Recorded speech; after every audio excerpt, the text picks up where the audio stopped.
Ladies and gentlemen, I welcome you to Soldier Speaks English. I'm Adil Raja, your host, and I'm here today again with a very interesting guest. And I'm trying to make a habit of it, of bringing very interesting and prominent people to you.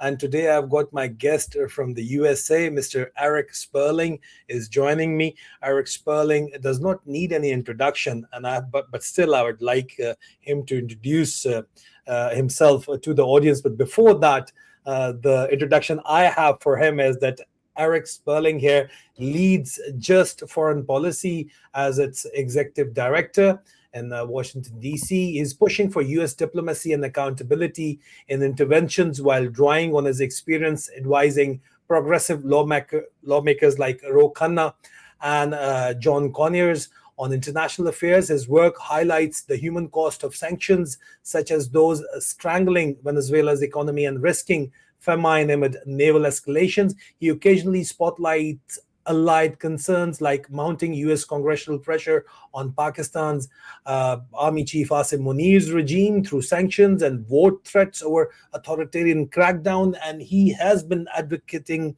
against the Trump administration's support for the Pakistani military establishment. And he's got quite a number of points. So I would welcome Erik Sperling, and I'll straight away coming to the brass tacks. I'll ask him that, Erik, why do you oppose the Pakistani military establishment, and why do you oppose Trump administration support for the Pakistani military establishment? How are you? Well, thank you so much. It's great to be here. I'm really grateful for your work. As a journalist and shining light, we have obviously a pretty constrained media environment, and so really grateful for your work, which I know is not easy. It's not welcomed by all of the power centers, and so thank you for that. It's great to be here. From our perspective, I'm not Pakistani. I come from a perspective of tracking U.S. foreign policy, which unfortunately has a pretty long history of doing harm. Sometimes it does harm intentionally. We're seeing some of this where they just take over a country or do a coup, and it's just clearly for U.S. power. Other cases, they say they're trying to help the people, and they just accidentally harm them later. But we kind of see both of those as problematic at this point. Sometimes they obviously are overthrowing regimes or sanctioning entire countries to topple them. But then other times, as in the Pakistani case, we see it that they're actually propping up harmful regimes that, struggle with legitimacy and are really deriving a good part of their legitimacy from that Western support.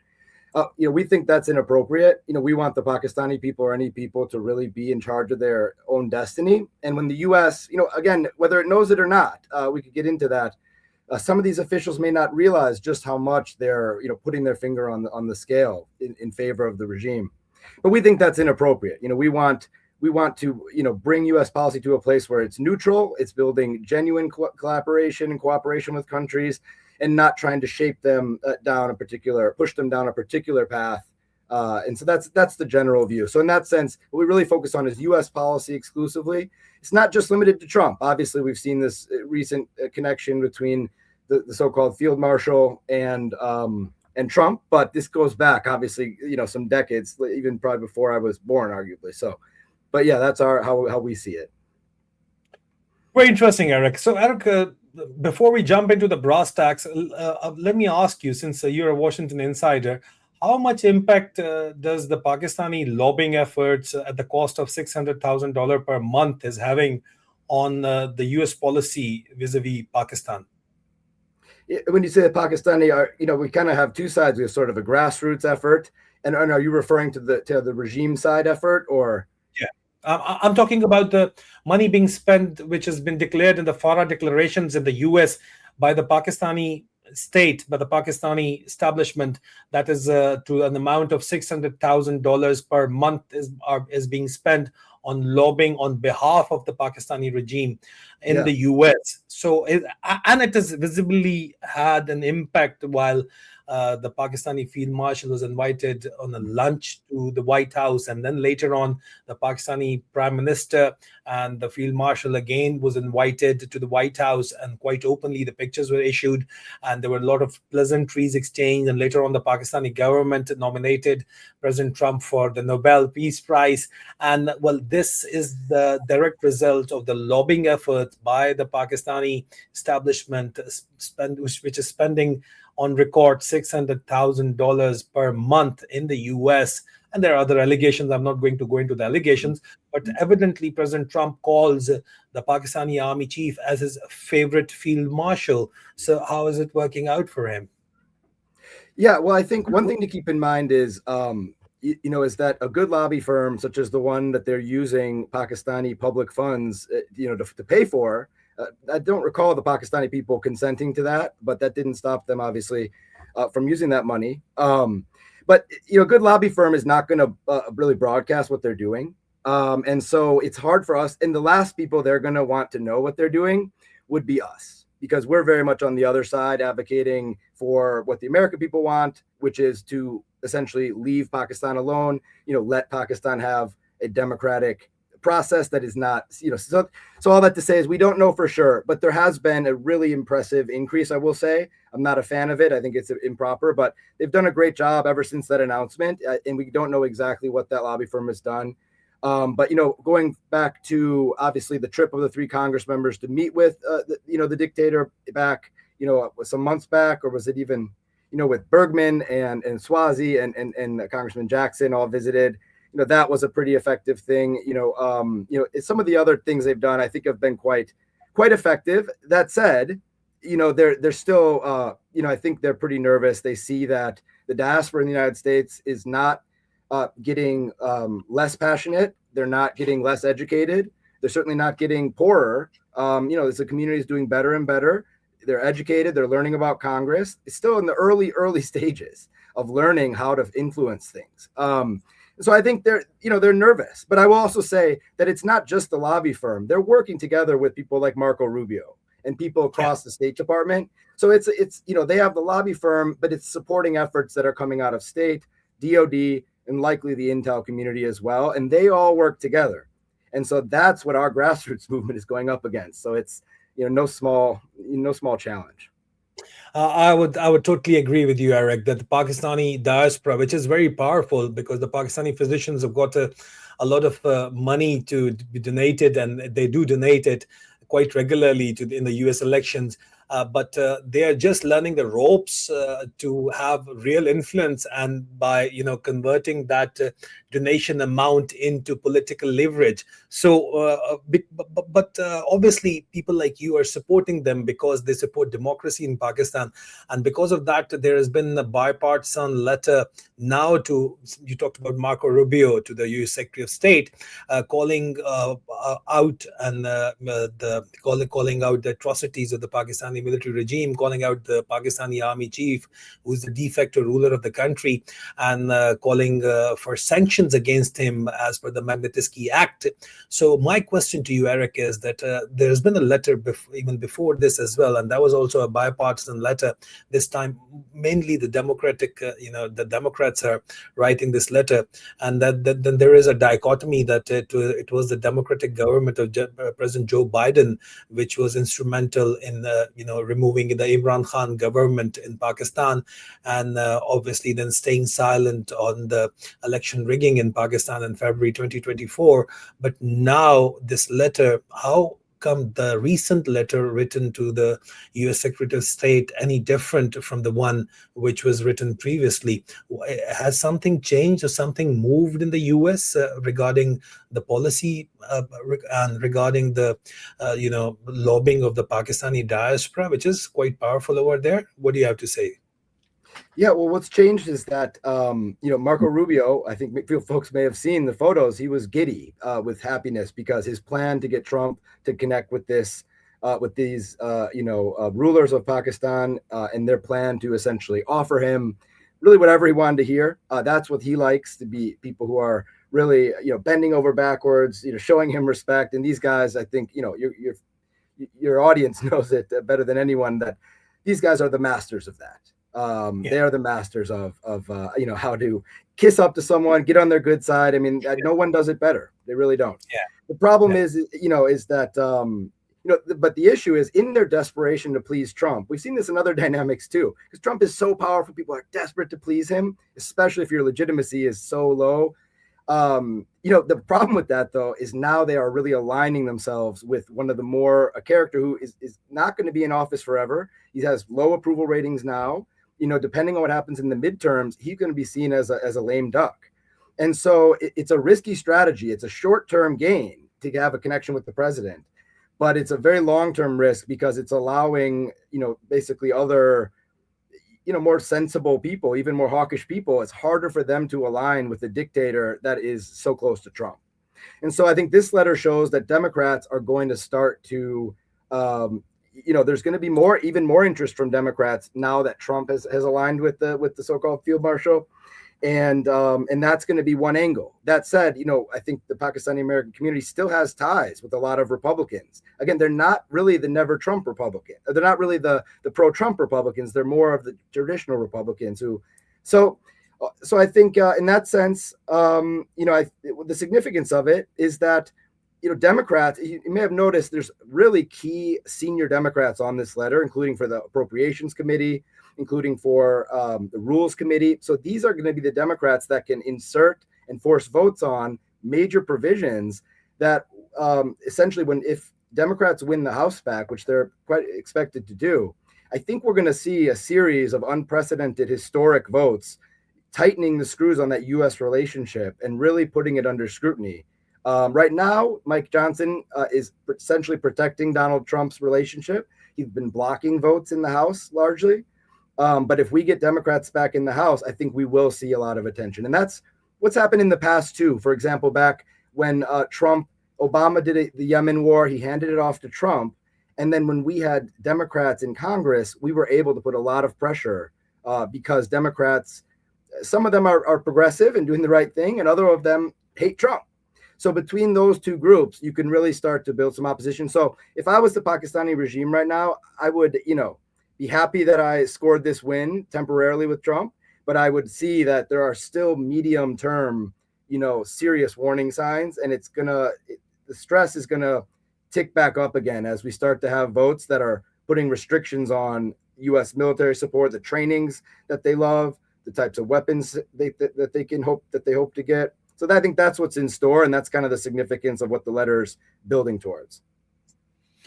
So, Erik, is it a fair takeaway from your analysis that the Pakistani military regime or the Pakistani's army chief, Field Marshal Asim Munir's relationship with Trump is on borrowed time?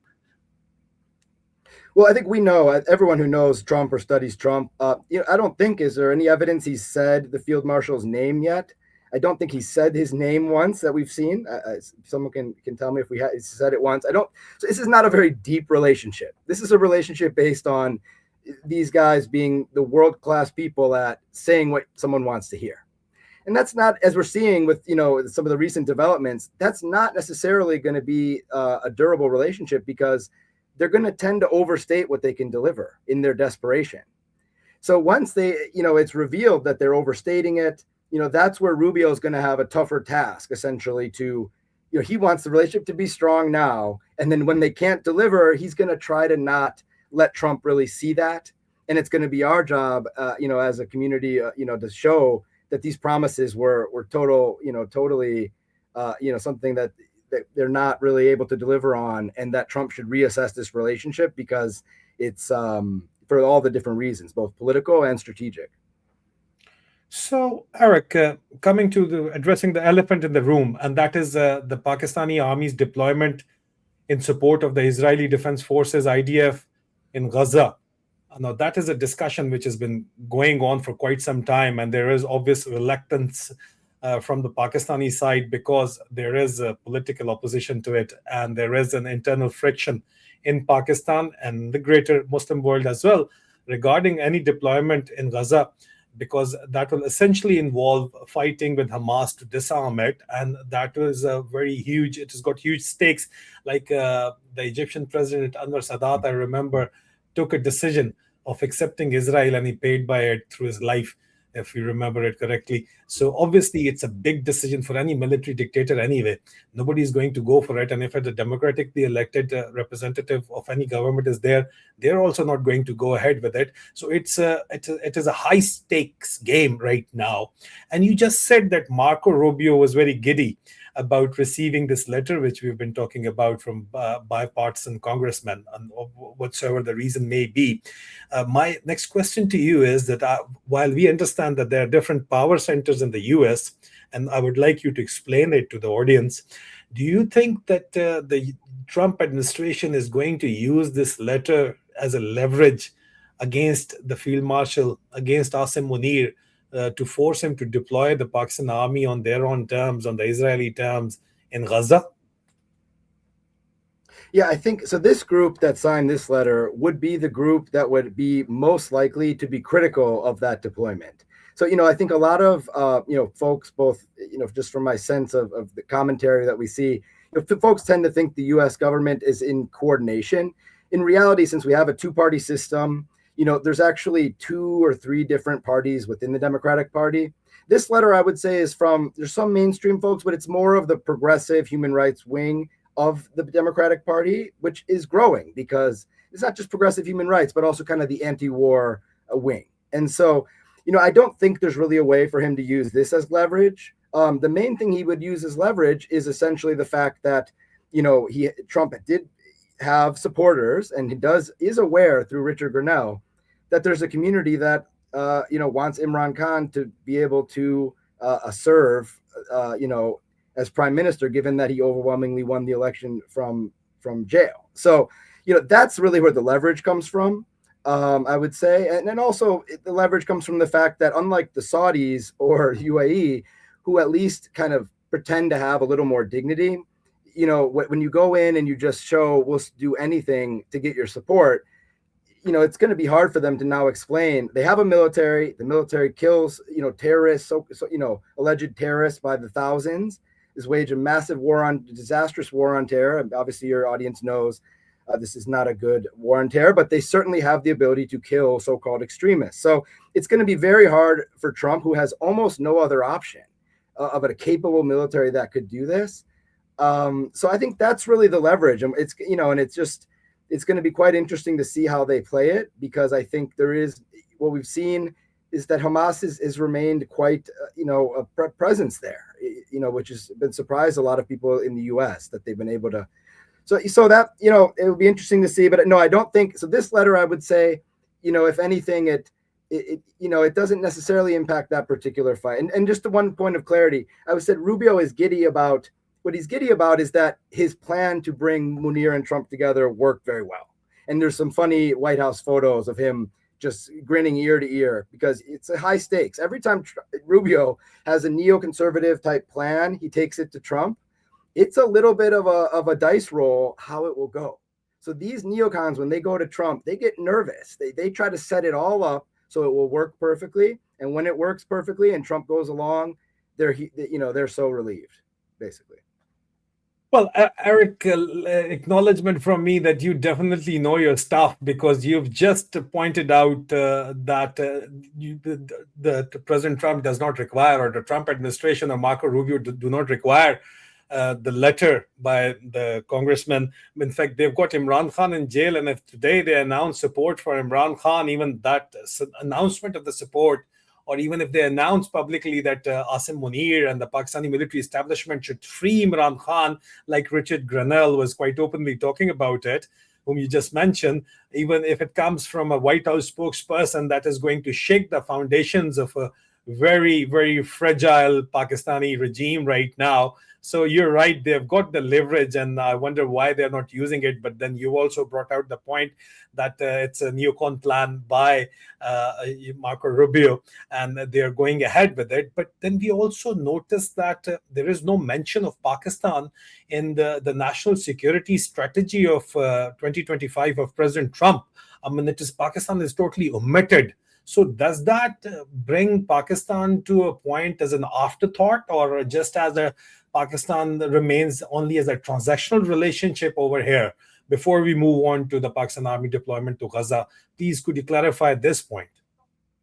Yeah, well, I think again we need to keep separate. Trump is a very unique individual, and so what he in a particular moment cares about or is thinking about is a little separate from what the U.S. national security establishment is thinking about, and that's going to be represented by everyone from Donald Lu to Elizabeth Horst now, and into obviously Marco Rubio and those folks. So among those folks, Pakistan, their fear essentially is that. And I understand their fear, I don't agree with it, is that Pakistan, if it's independent, it will have a balanced relationship between the US, Russia, China, and Iran. And the way these folks think, they are essentially cold warriors. They think it's a zero-sum game. You're either with us or you're with the enemy. And that's how they see the world. It's a very dark vision for the world. It doesn't reflect realities that countries actually want to be able to trade with both sides. The US, so that's essentially how they see it. So in a sense, yes, they want to signal it's an afterthought. They want to signal nothing to see here. Let's let this regime go back to its trading off between parties. That's what their hope is. And I think obviously what the community is doing and what our perspective is that it'll never go back to that. And I think the question is how quickly can we force that realization that Pakistan needs to be allowed to be sovereign effectively. And so, yeah, so that's how we see it. So I don't think it's an afterthought, though you do hear a lot of people say, oh, they don't care about Pakistan. And that is absolutely false. I mean, they see Pakistan as a major strategic advantage for them, that we have such a close ties with this military. They do. So yeah, that's, I think, the state of play. And so, yes, they will signal it's an afterthought, but everyone in the national security establishment knows that they are quite concerned. And the other reason they're concerned, by the way, is, we look at the Muslim world. Imran Khan, if he was out, I mean, this is one of the most well-liked leaders, independent-minded, and is English-speaking.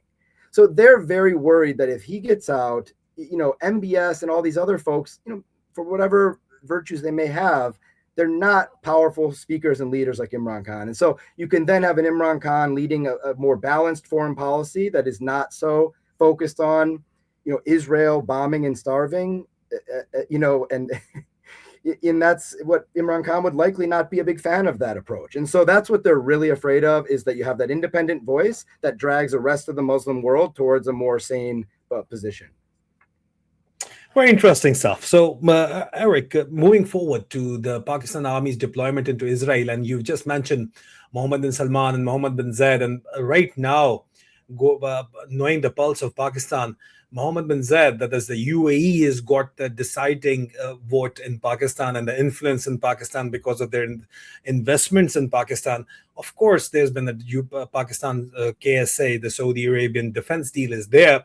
But in this war, since the Pakistani, and not unlike American, but still in the US, Trump's personality does have an impact on the US policies. But in case of Pakistan, a personality at the top, that is Field Marshal Asim Munir, his personality has got a definite and the most dominant impact, and he is siding with as per our reports, allegedly with Mohammed bin Zayed, that is the UAE, which has got their own Bedouin rivalry going on between the Qataris and the UAE and the KSA. We're not talking about that, but because of the national security strategy, which might only be the US Department of Defense point of view, but US has always outsourced Pakistan to the Department of Defense, and they have been looking at Pakistan, as you just acknowledged, from the security prism.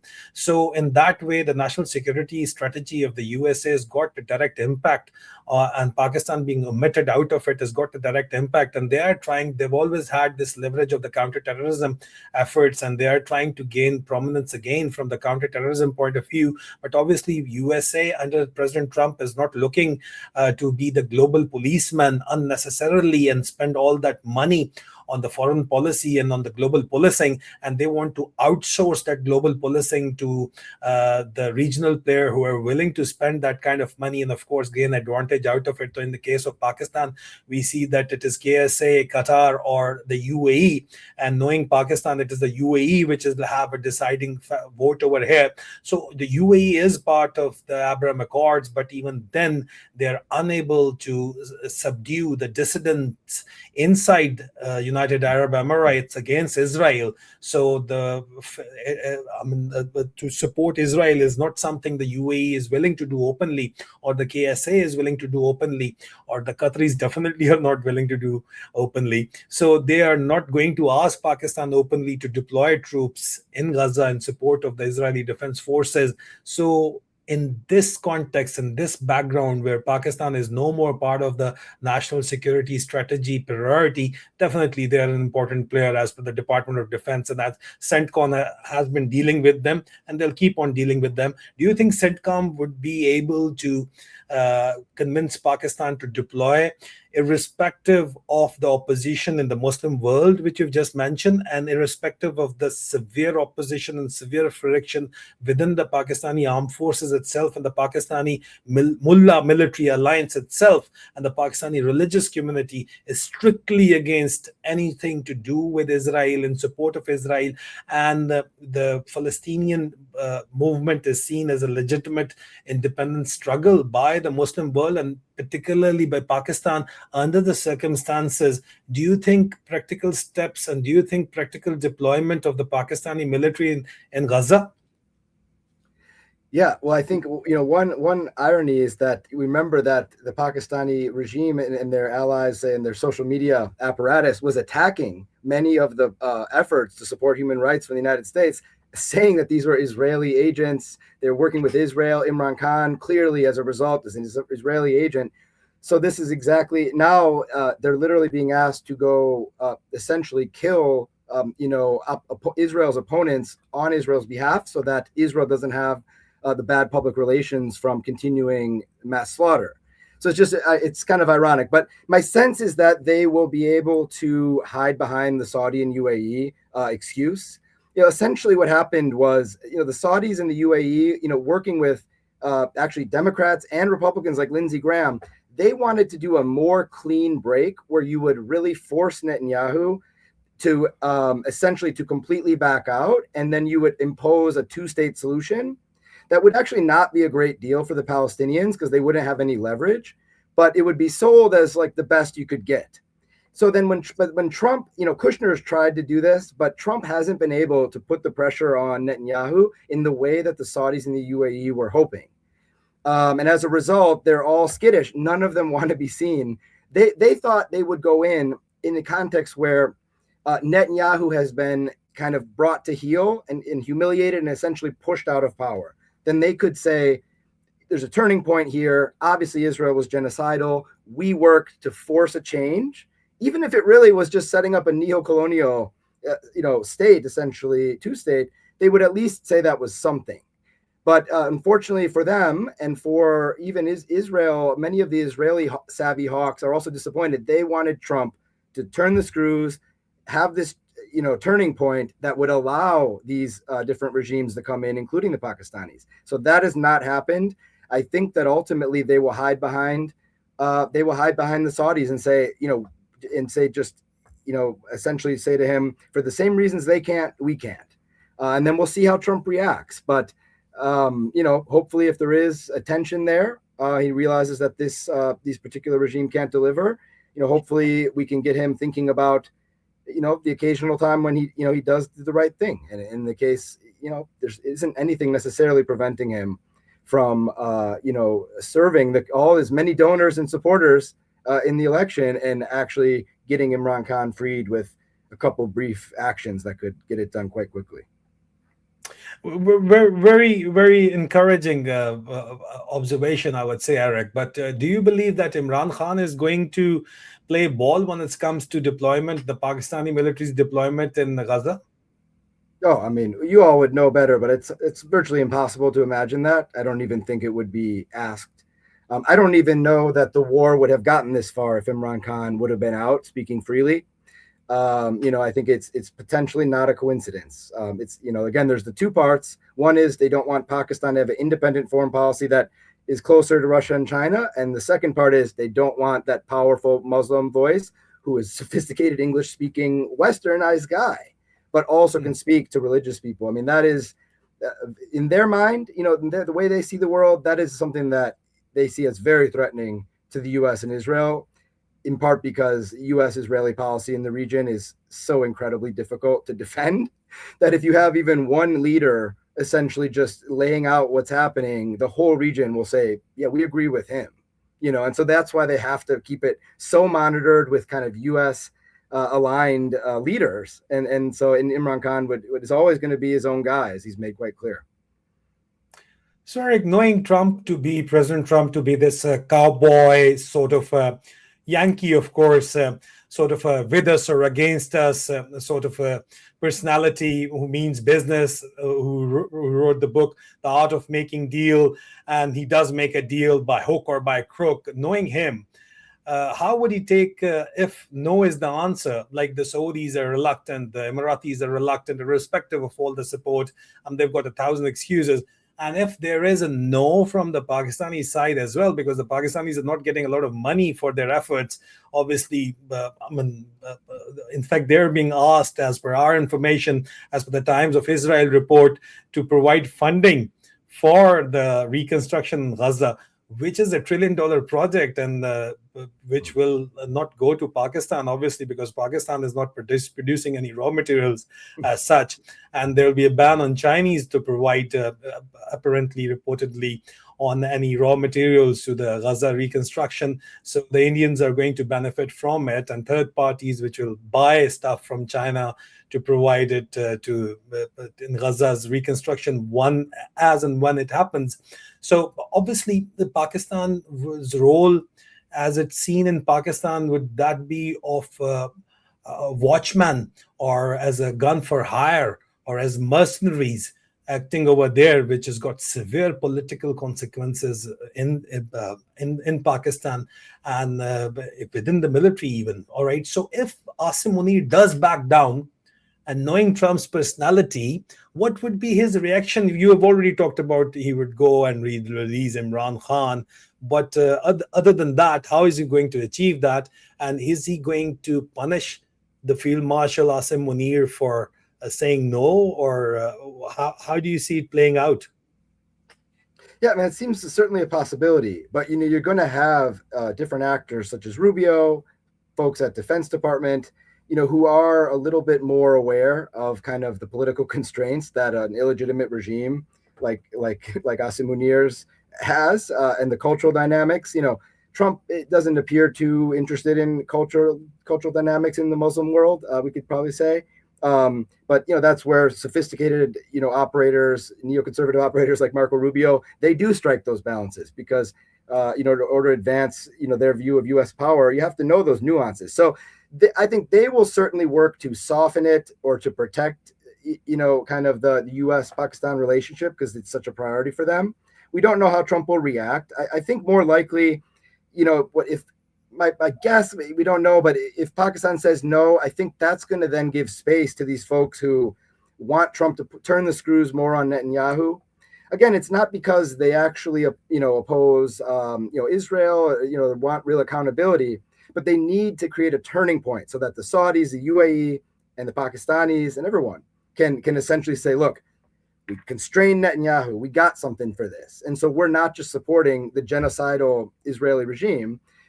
We changed them. And now there's a Palestinian state, and so that's what they're looking for. So my guess is that, when Pakistan says no, Rubio will try to soften the blow, make sure Trump doesn't have an overreaction, and they'll instead use it to try to tell Trump, we have no stabilization force options. So what we need to do is, take that next step, so that because they're also afraid they could get bombed by the Israelis as well. Yeah. So it's on both sides. The Israelis don't trust under Netanyahu, don't trust these these regimes, which is ironic, right? Because these regimes largely exist for the purposes of being able to be relatively friendly to Israel. That's really like one of their main reasons that they're propped up. So I think that's the most likely thing, is that it'll lead to a new push to try to constrain Israel more, so that they can do the plan that the Saudis and the UAE and Pakistan have been wanting.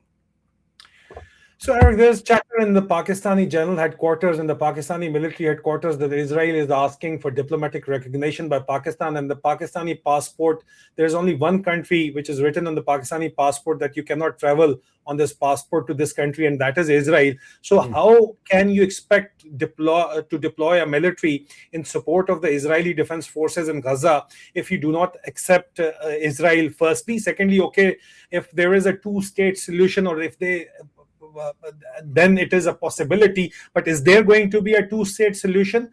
Firstly, the first question is there a possibility of a two-state solution for that? And even if there is a possibility, even if there is like there have been a million time, there have been proclamations about it, there have been announcements about it, but Israel is not willing to do it. Why they're not willing to do it, that is something we need to discuss. But more importantly, this chatter in Pakistani general headquarters that the Israelis are asking us to give diplomatic recognition to Israel because you want to deploy in Israel, because as per the Israelis, Gaza is part of Israel. There is no separate state. So obviously you're deploying, and in any case you're deploying in support of the Israeli Defense Forces.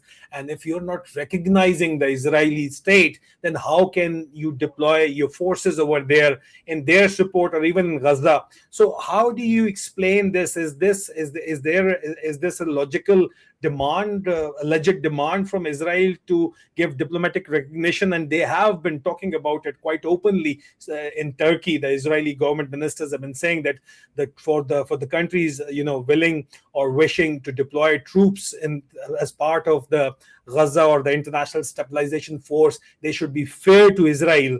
So what do you say to this? Is there a demand? And if there is a demand, how the Pakistanis or anybody else can go along, and whether they can go along or not? It is a catch-22 situation, don't you think?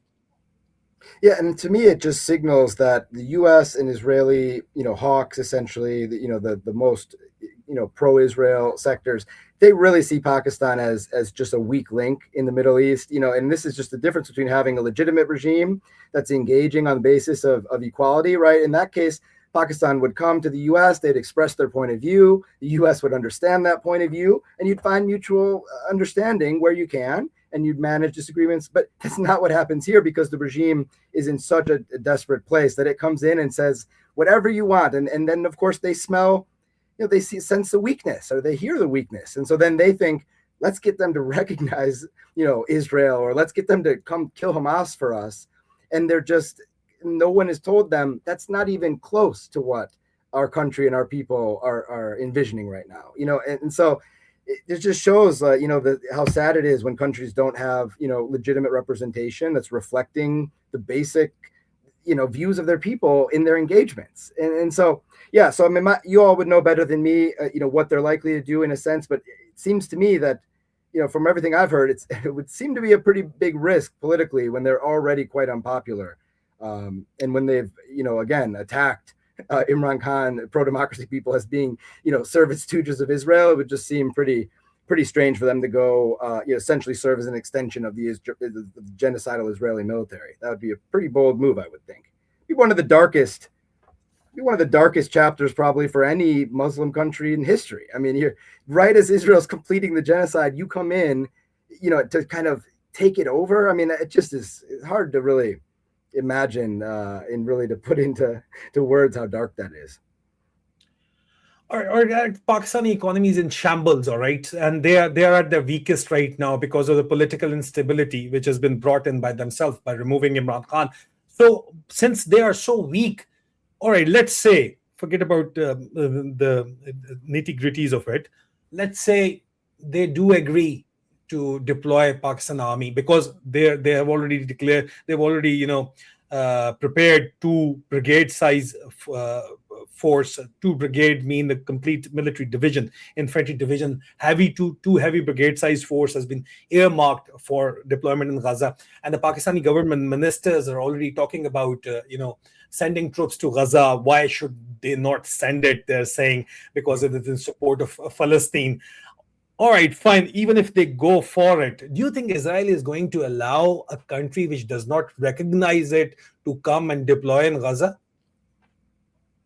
Yeah, well, I think this is the risk. I mean, I think to the extent they're considering doing it, they're probably still hoping that it would be part of a negotiation where Trump agrees to essentially put very hard limits on what Israel can do. Because again, it's, like we've seen, Israel could suddenly bomb Pakistanis. Israel could say that, they're working with Hamas. We don't know. This is a very extreme, Israel has essentially two wings, and the moderate one is extremely right wing. And then that's the moderate one, and then Netanyahu is off in a fringe world where he can, he believes really crazy stuff. So you could see him, even as Pakistan is trying to serve U.S. Israeli interests, for him to actually think that they're working with Hamas. So that's going to be, I think, one of their main concerns is that Trump would put a hard limit, give guarantees that if Israel was to do that Trump would use U.S. leverage, which is total. Israel needs U.S. support to exist. It would not be able to survive for really any period of time if U.S. cut its support in the range of realms. So that's going to be on that side. I think on the other side, they're going to be looking for some political understanding with Hamas, and that would have to be negotiated with the Gulf to kind of, where Hamas would say, we're going to support the stabilization force. We're not going to attack members of it, but there's multiple groups there, and it would still be an unstable situation. But I think that's what they're likely looking for. To the extent they could do it, it would need probably both of those pieces to be addressed, and I suspect that's what they're going to be doing. It's also, again, Rubio wouldn't mind that, so he may use the Pakistani concern to kind of, essentially push Trump along to the outcome that Kushner's Gulf partners also want. Yeah, that's a two-state solution. Yeah, you're right. I agree with you there, Erik. Thank you so very much, Erik Sperling, for joining us. I know I asked you just for 20 minutes and I've doubled that time, but the discussion was really interesting. Thank you so very much. And I hope we can continue this discussion. Ladies and gentlemen, thank you for joining us. Thank you, Erik. Thanks so much.